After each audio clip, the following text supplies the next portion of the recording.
जय माई के मित्रों, कवि प्रदीप की वो लाइनें मुझे आज याद आती हैं जिसमें उन्होंने लिखा है, कैसी ये मनहूस घड़ी है, भाइयों में जंग छिड़ी है। आज हिमालय चिल्लाता है, कहां पुराना वो नाता है। डस लिया सारे देश को जहरी नागों ने, घर को लगा दी आग घर के चिरागों ने। ऐसी ही दयनीय स्थिति होती जा रही है मेरे देश की। शिक्षा, संस्कृति, मानवता सब बदहाल होती जा रही है। और जो भी धर्म प्रेमी हैं, राष्ट्र प्रेमी हैं, वो सब सोचने को मजबूर हैं, लेकिन मूक दर्शक बने हुए। और आज इस वीडियो के माध्यम से मैं आवाहन करूंगा, अब मूक दर्शक मत बने रहिए, क्योंकि ये वो देश है जिसने राम, कृष्ण, महाराणा प्रताप, वीर शिवाजी, चंद्रशेखर आजाद, सरदार भगत सिंह जैसे लोगों को जन्म दिया है। और हमारी सरकार अब किसी की भी हो, कोई फर्क नहीं पड़ता। जिससे हम उम्मीद करते हैं वहीं से हमें खंजर मिलता है। ये बात मैं इसलिए कह रहा हूं, आजादी की 75वीं वर्षगांठ हम मना रहे हैं। 200 साल अंग्रेजों ने, 600 साल मुगलों ने यहां पर राज किया, लेकिन उसके बावजूद जिन मूल्यों पर, जिस प्रकार से हमें आजादी मिली थी, वास्तविक आजादी हमें आज भी नहीं मिल पाई है। शिक्षा के मामले में आज भी हम पूरी तरह गुलाम बने हुए हैं। और हमारी सरकारें प्राइमरी और जूनियर एजुकेशन पर तो ध्यान नहीं दे पा रही हैं। लोगों को बांटने के लिए यूजीसी जैसे विधेयक लाकर समाज को जातिवाद में बांटने का काम कर रही है। देश भर में देखिए इस मुद्दे को लेकर नाराजगी तेज है और यही नाराजगी जो है वो विरोध प्रदर्शन इस दौर में अब सामने आ चुकी है। कहां पर है जातिवाद? क्या आज सभी लोग साथ बैठकर भोजन नहीं कर रहे हैं? क्या आज सभी लोग एक दूसरे के सुख दुख में साथी नहीं बने हुए हैं? तो फिर उस विधेयक को लाकर ये सरकारें सिद्ध क्या करना चाहती हैं? क्यों हिंदुओं तुम साथ हो? क्यों ब्राह्मणों, क्षत्रियों, सवर्णों तुम SC ST के साथ हो? ये इनडायरेक्ट वे में पूछ रही हैं आपसे। चेत जाइए।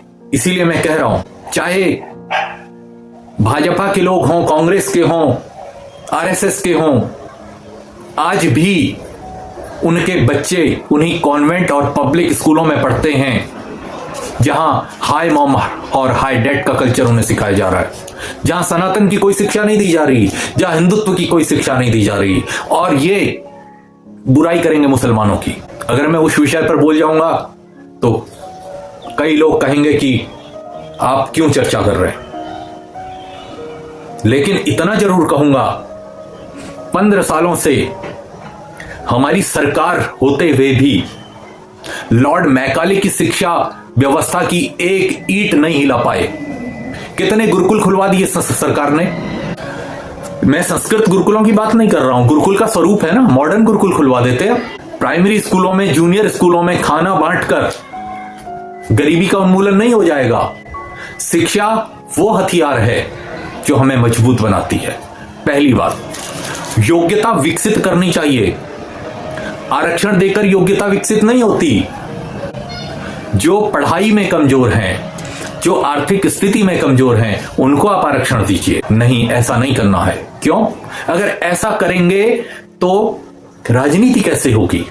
अंग्रेजों ने एक काम किया था, फूट डालो और राज करो। वही काम आज की सरकार भी कर रही, जातिवाद में बांटो और राज करो। लेकिन अफसोस इस बात का है कि इतने सवर्ण विधायक, सांसद और IAS PCS अधिकारी नाना विभागों में होने के बावजूद सब शांत बैठे। अरे दे दो सब सामूहिक इस्तीफे। दोबारा से एक असहयोग आंदोलन की आवश्यकता है। आज हमें जातिवाद की आवश्यकता नहीं है।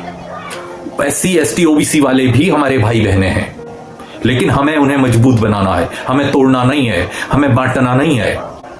इस बात को ध्यान रखिए। और दूसरी तरफ हमारी फिल्म इंडस्ट्री भी कम नहीं है। मनोज बाजपेयी, नीरज पांडे, घूसखोर पंडित। नीरज पांडे की फिल्म घूसखोर पंडित को लेकर देखिए देश भर में सियासी घमासान मचा हुआ है। नेटफ्लिक्स के साथ आने वाली फिल्म यानी कि क्राइम थ्रिलर के खिलाफ लगा। अरे भैया, तुम लोग पंडित नहीं हो क्या? और कम से कम मनोज वाजपेयी और नीरज पांडे जैसे लोगों, तुम लोग इतना तो सोच लेते कि तुम लोग विषय क्या बना रहे हो। अरे कुत्ता भी अपने घर के सदस्यों को नहीं काटता, ऐसे जुड़ जाएगा समाज। फिल्में समाज का आईना होती हैं, उटपटांग चीजें बनाकर सस्ती लोकप्रियता बटोर के, और उन पैसों का करोगे क्या जिससे तुम्हारी आने वाली पीढ़ी तुम्हें गाली दे, जैसे कि कई लोग बनाकर चले गए। इतना नाम लेना आवश्यक नहीं है, न उचित है, लेकिन बस इतना निवेदन सबसे है, सचेत हो जाइए, सचेत हो जाइए, शिक्षा व्यवस्था को सुधार दीजिए। धर्मेंद्र प्रधान जैसे लोग जब तक शिक्षा मंत्री रहेंगे, क्योंकि अब मोदी जी को चाहिए था कि मान लीजिए उनके किसी मंत्री से गलती हुई है ना, उसको हटा देते, दूसरे योग्य व्यक्ति को बैठा देते। लेकिन आपकी हिंदू राष्ट्र की कल्पना, सनातन की कल्पना सब तो बेकार हो गई। और जो इतने सालों की मेहनत थी, 2 मिनट में झाड़ू फेर दिया आपने। जिस भी अधिकारी ने वो बनाया होगा, जिसने भी ड्राफ्ट किया होगा, आपने ड्राफ्ट नहीं किया ना, जिस अधिकारी ने भी ड्राफ्ट किया था, तो कम से कम उसके प्रति कुछ कार्रवाई तो होती। एक बार फिर मेरी बातों को सोचिएगा, आपके कमेंट्स का मुझे इंतजार रहेगा। एक बात और, 15 फरवरी 2026 को शिवरात्रि है और इस पर्व को बड़े धूमधाम से मनाइएगा।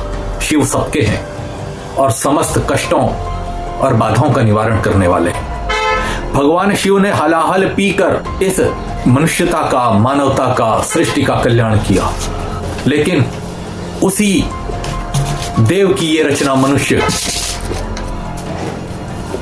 मनुष्यता का, देवत्व का, राष्ट्र का अपमान करने में लगी हुई। धन्य है ऐसी सरकारें, धन्य है ऐसे लोग।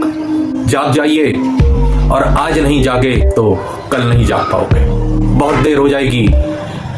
और जागना होगा आने वाली पीढ़ी के लिए, वरना जो कानून आ रहे हैं, ये लोग लाने जा रहे हैं, वो समाज को खोखला कर देगा, बांट देगा, गृह युद्ध की स्थितियां पैदा कर देगा। जय माई की।